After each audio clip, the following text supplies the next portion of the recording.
Financial അഡ്വൈസറെ സ്ഥാപിക്കുന്നതിൻ്റെ ഒരു importance ആണല്ലോ പറഞ്ഞു വരുന്നത്. അപ്പോൾ നമ്മൾ പലപ്പോഴും ലക്ഷക്കണക്കിന് രൂപ ഇൻവെസ്റ്റ് ചെയ്യാൻ തയ്യാറാകുന്ന ഒരാൾ പിന്നെ അതിനൊരു താരതമ്യം ചെയ്ത് നോക്കുന്ന സമയത്ത് ചെറിയൊരു ചിലവ് ഒരു ഫിനാൻഷ്യൽ അഡ്വൈസറുടെ സാന്നിധ്യത്തിന് വരുന്നുള്ളൂ. പക്ഷെ അത് വലിയ എക്സ്പെൻസ് ആണെന്ന് പറഞ്ഞിട്ട് അതിന് തയ്യാറാവില്ല. പകരം ഈ മുഴുവൻ പൈസയും നഷ്ടത്തിലേക്ക് കൊണ്ടുപോകുന്ന രൂപത്തിലേക്കാണ് വരിക. ഇപ്പോൾ ഫിനാൻഷ്യൽ അഡ്വൈസർമാരുടെ കാര്യം പറയുമ്പോൾ തന്നെ ഈ ഫിനാൻഷ്യൽ അഡ്വൈസർമാരായി വേഷമിട്ട ആളുകൾ നടത്തുന്ന തട്ടിപ്പുകളുണ്ടല്ലോ.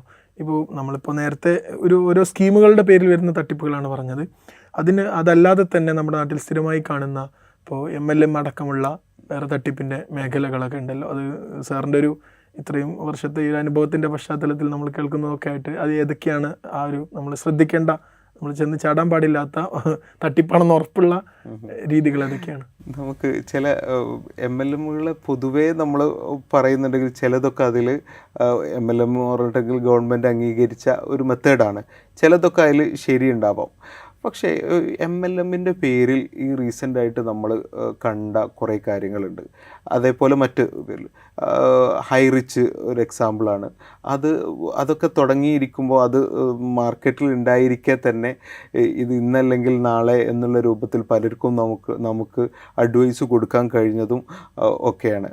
ഇതേപോലെ തന്നെ മോറിസ്കോയിൻ്റെ കേസും ഇങ്ങനെ നടന്നുകൊണ്ടിരിക്കുമ്പോൾ തന്നെ നമുക്ക് പലരെയും അഡ്വൈസ് ചെയ്യുകയും പക്ഷേ അവരൊക്കെ അത് നിങ്ങൾക്ക് മനസ്സിലാവായിട്ടാണെന്നുള്ള രൂപത്തിൽ കമൻറ്റ് ചെയ്യുകയൊക്കെ ചെയ്തത്.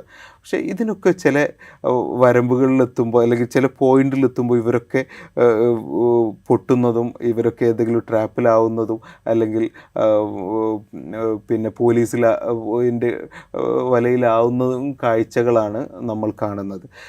ഇപ്പോൾ ഇതിനൊക്കെ ശ്രദ്ധിക്കേണ്ട ഒരു കാര്യം എന്ന് പറഞ്ഞിട്ടുണ്ടെങ്കിൽ ഈ രൂപത്തിൽ പല വേഷത്തിലായിട്ട് എത്തുന്ന കാര്യങ്ങളുണ്ട്.